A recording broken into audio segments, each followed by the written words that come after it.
Great. I'm Carolyn Goldstein. And on behalf of my colleagues at University Archives and Special Collections at UMass Boston, I really want to thank Lyrasis for this opportunity, for the funding, and to bring and to be able to connect with all of you here at the Members Summit. I think it's an incredibly thoughtful idea to bring all the grant recipients together with the members and to give us a sense that we are a part of something larger and give us the opportunity to actually do that. So thanks so much. So with our project, Online Instruction for Participatory Archiving, we are creating an informational video and a set of instructional modules that will empower libraries of all kinds to organize day-long digitizing events, to collect photographs, stories, memories, and other community-based cultural heritage materials documenting our nation's collective history. These materials will position the Mass Memories Roadshow to serve as a model for historical societies, museums, and public libraries nationwide, and enabling them to use these guidelines for creating their own events. Since 2004, the Mass Memories Roadshow has been documenting the people, places, and events in Massachusetts history through family and personal photographs and stories.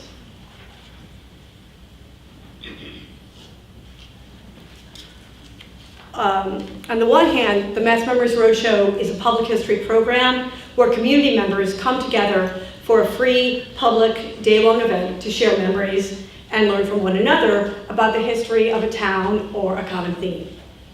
UMass Boston staff and volunteers guide contributors through a series of stations, and contributors describe their photographs, get them copied, tell the story behind their contributions in a video interview, and have a photograph taken to document their participation in the event.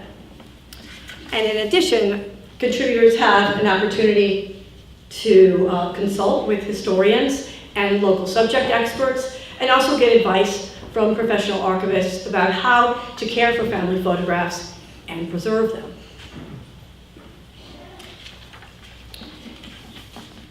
At the same time, the Mass Memories Roadshow is a digital archive.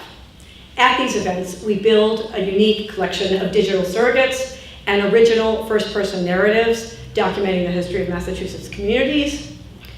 By inviting community members to bring family photographs and personal materials, we have an opportunity to collect materials that may otherwise be lost or destroyed, documents that, that record the everyday lives of ordinary people that tend to be less likely to be collected by historical societies, museums, and libraries.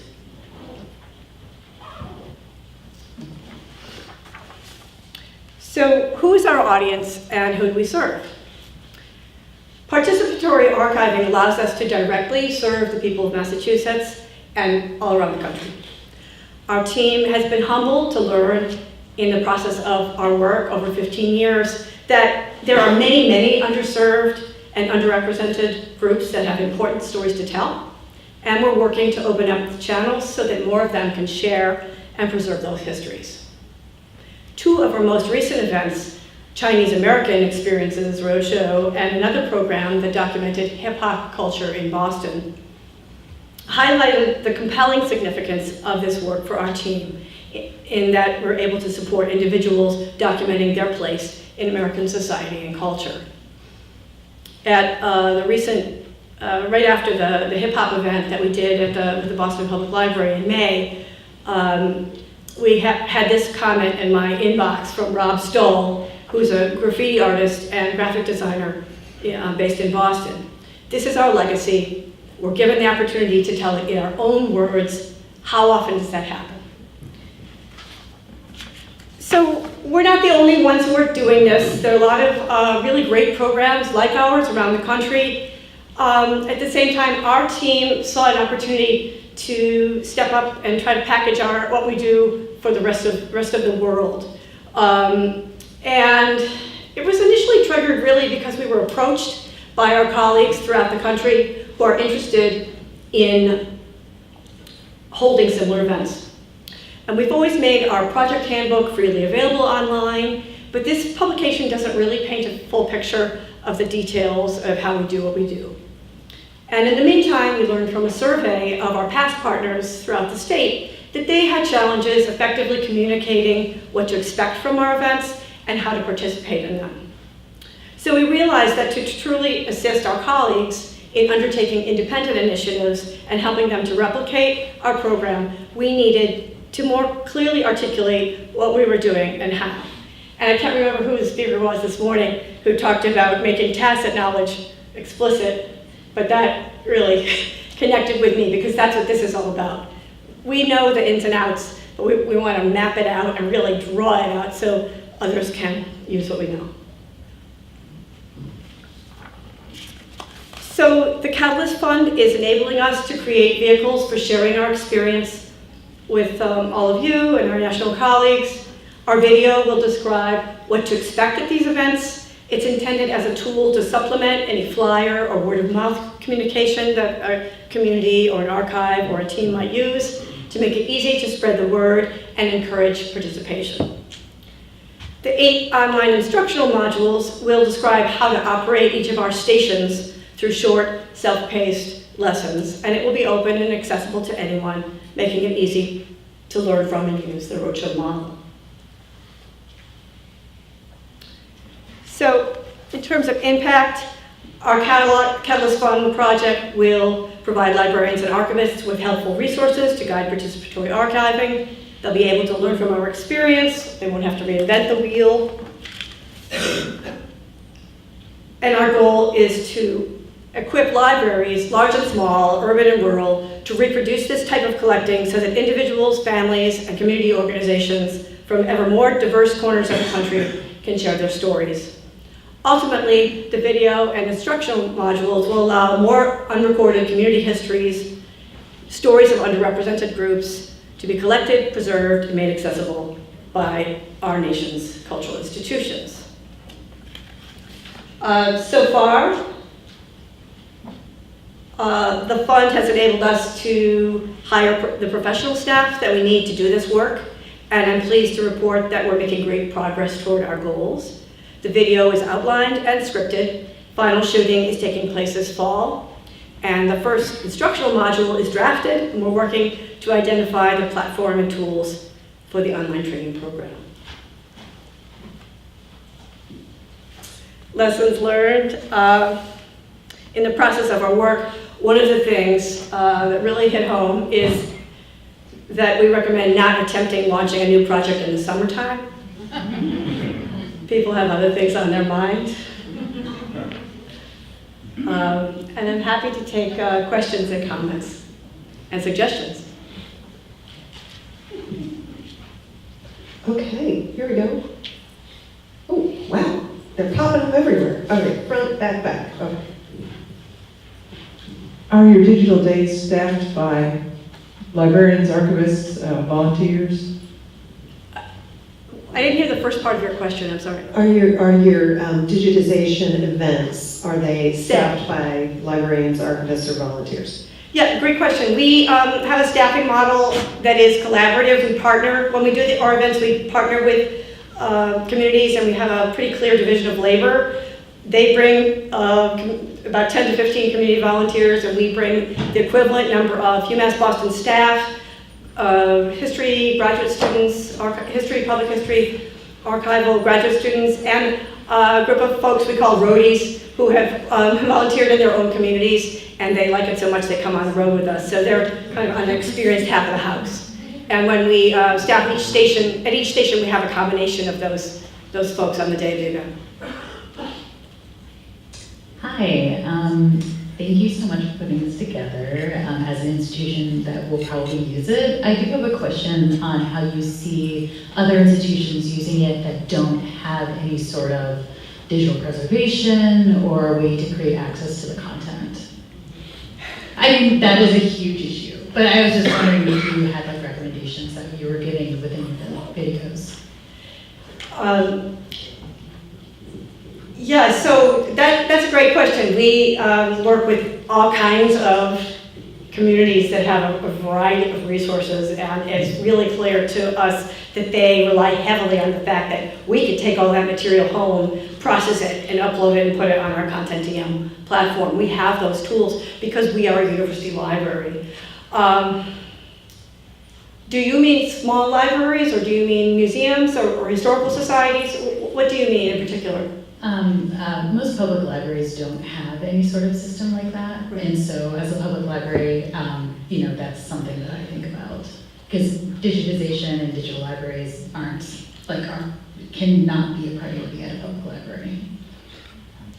Right, so I only know the Massachusetts world, and I will say that one of the things that we're doing more of to try to do a better job, and I think it remains on the horizon for this kind of work as we think about how to replicate it and really make it relevant, so I really appreciate your question, is to think about really connecting communities with those libraries and library services in the infrastructure that does exist in your state or your region. So for example, in Massachusetts, the Digital Commonwealth will take materials from community organizations and community libraries, and they are working to do that. So we're doing an event next year, for example, with Boston Children's Hospital.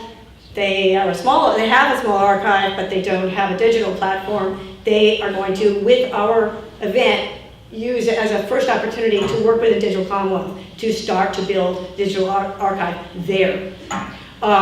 Also, in some of the parts of Massachusetts, there are regional networks that actually serve as part of what they do to serve their public libraries, is they offer online hosting for digital collections. And so it's sort of helping, I find that more and more of my job has become helping to find communities to sort of find the right partners. But I think I welcome your suggestions about and the suggestions from other folks here who know much more about the variability than we do, to figure out what actually are those gaps and how can we fill them together. That's for us, I think, definitely a next step, but I appreciate your questions. Do you have some ideas? Maybe. Let's talk. This could be a good conversation that we're going to continue, for sure. So, I mean, really, it's the kind of problem we're really hoping by working with all of you, we could figure out. Absolutely. There was another question back in this area. Sheila. Just out of curiosity, are you partnering with anyone in the folklore community? Because the stories, the kind of personal experience stories and the family stories, I have a background in folklore, so I'm just curious. Yeah, great question. My background is in public history, and community history. We have worked with oral historians. I've done some of that. We've worked with others. We have done one project with a woman in Laurel, Orleans, who runs a new center called the New Bedford Fishing and Heritage Center. She is a folklorist, and she started a festival celebrating the fishing industry and all the various skills and cultures that go into that into Bedford. And she grew from a festival to a heritage center. And so she had a Common Heritage grant a couple of years ago and hired us to do a digitizing event along these lines to support her collecting efforts, which mostly had been oral history, story-based, but she didn't have any photographs. So that was a really fruitful marriage, and I think that it could be a model or point the way for other kinds of collaborations where what we do is photo-based with narrative description, but it does lend itself to, I think, some possibilities we haven't even, of really matching that all up that we haven't really even considered. Yeah, I have some colleagues at the American Folklife Center, LC, and they just last week in an email said that they are starting to think about this kind of thing, community archiving and that kind of thing, so that might be a good partner. I can talk to you later. Yeah, that's great. I have a second question. Sure. The participants who come in with their photographs and with their stories, I saw the video station and like the photo station. So your institution is collecting those materials. Do the participants also get a copy, or they just get the online access, or how does that work? Yeah, another good question. So everything we collect, we put on our Content DM platform, which is fully downloadable, and it's open and free. However, we do give also a copy of the high-res TIFFs and the videos and all the metadata to the lead community partner, who makes that available in any number of ways. Some libraries decide to also upload that, or one partner wants just put the videos up on their website. Usually they don't, but they have it available so that they can do what they want to, have a slideshow event or produce an exhibit or a book or something like that. Hi there. Oh my gosh, that's what my voice sounds like. Sorry. If you talked about this already, apologies. But I just wanted to clarify. So, in your training materials, are they going to include types of standards that they should be considering, types of resolution, or formats they should be saving in, things like that? Yeah, absolutely. I didn't go into a great detail about what will be in the details, but yes, that's the idea. We plan to share how we do it and what our thinking is behind it. Like we, for example, recommend a certain DPI that is standard. However, one of the things that's interesting about what we do is I always say over and over again, it's a combination of a public history event and a collection, so we're not in that sort of perfect archival, controlled library type of a situation. It's very finite in time, and as I mentioned earlier, we have a combination we have a range of staff levels, so it's not just professional staff all the time, and we're working with lesser skilled volunteers who may never have done anything like this before. So we, for example, use a lower DPI than maybe some people would do in their archive. But we recommend, what we plan to do in these modules is to explain our thinking about why we choose what we're choosing, and then also provide some context for that thinking so that, again, it's like a window in, and it's not just a set of rules to be followed, but that this would be a set of resources that could be used thoughtfully and adapted by colleagues depending on their different equipment and particular situational needs. That's great. Thank you. Excellent, thank you. Down front here, and then we have another back here. Just real quick, so it's sort of like a teachable moment. So at the workshops for groups to come in, this is maybe Boy Scout, Girl Scouts that are doing projects. Am I right in saying that? So they can come in and learn how to do public history? Well, our idea is that once we have these modules available, it certainly equips a library who kind of speaks our language already to work with a group of scouts on such a project.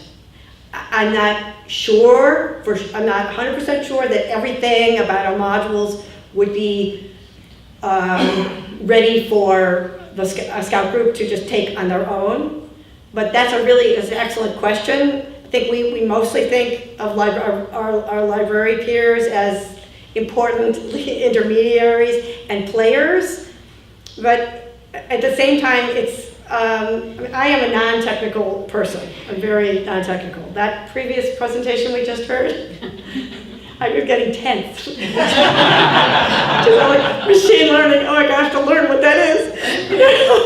No, honestly.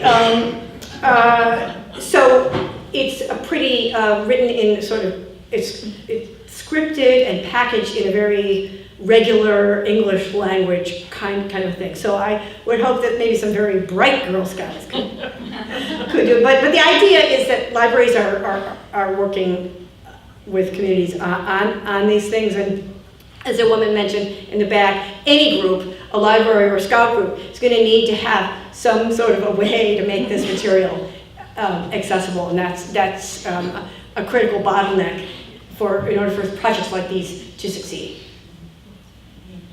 Thank you, Carolyn. This has been phenomenal. I'm wanting to ask maybe a question that's more like this one over here in the details. But for the oral history and obtaining consent, are you having forms signed? Are you just having them just state something when they're watching the video? Are you doing both? Are you not doing that at all? And when they're gifting the pictures, are you getting a deed of gift? Sorry. Great, so we do it one way and others might want to do it another way. We at the very beginning of the event, have a registration process where individuals give us their contact information and also their non-exclusive permission to add their digital materials, copies of their materials and their likeness to the online collection for education and research. And it's non-exclusive permission. And I don't want to talk too much about this without going to the Copyright Education Center. Because I think if I say a few more sentences, you're going to see that I really need to do that. But no, honestly, we have worked it out. It seems to work. That we take the rights, we request the rights, and they get signed over to us to take these materials and put them online. We don't pass those rights on to third parties. Anyone who would want to use any of these materials for commercial use would come to us, and then we would actually ask permission from the original contributor to put them even in touch. And so we let them work that out. So we're not in the business of that. So we're sharing the permission and the rights with the contributor that way. And we have had instances where people decide to ask their materials to be taken down, and we just take it down. But I'm happy to talk to you about those details later. We had a recent question from an event on Saturday, but why don't we use a Creative Commons license for this? And I'd actually love to talk to someone about that. Creative Commons didn't exist when we started our program, but we use it for other things. So I'd be interested as to whether other digital repositories use that kind of a mechanism for this. So. This is in response to the previous question having to do with what does a small public library do. And one of the thoughts that I've long held over the years is a really great example, and I went back to look for it, make sure I get it right, is Linfield College. Because Linfield started in Oregon wine history archive, which what they did was they saw the opportunity in their community that there was a tremendous wine history that no one was documenting or holding on to. So their college jumped into that niche to be able to pull that together. So the idea being that there can be partnerships that are developed at the community level between those who have a digital commons platform and those who do not, and a way of being able to provide a community partnership where we really can serve something longer and further and better than we could otherwise. That's just the thought. I think that's just a perfect example of what we're trying to achieve. So that's wonderful, and we all can think about our communities and the stories that are held there. And then we also, as library archive people, we also think of, who the institutions are, who have those resources. I came from a museum background, and I come from that sort of world where I was talking to someone at lunch. Historical societies, museums don't all really have that digital platform either. And I've really, in working in libraries and higher ed for the last few years, really come to appreciate the power of that. And also the responsibility to help smaller institutions and to marry the resources of large and medium institutions to the smaller ones. And that's one of the ways we hope that our work kind of helps to bridge the universe. So. I want to thank you so much. This was excellent. And thank all of our speakers. I want a big round of applause for all of you.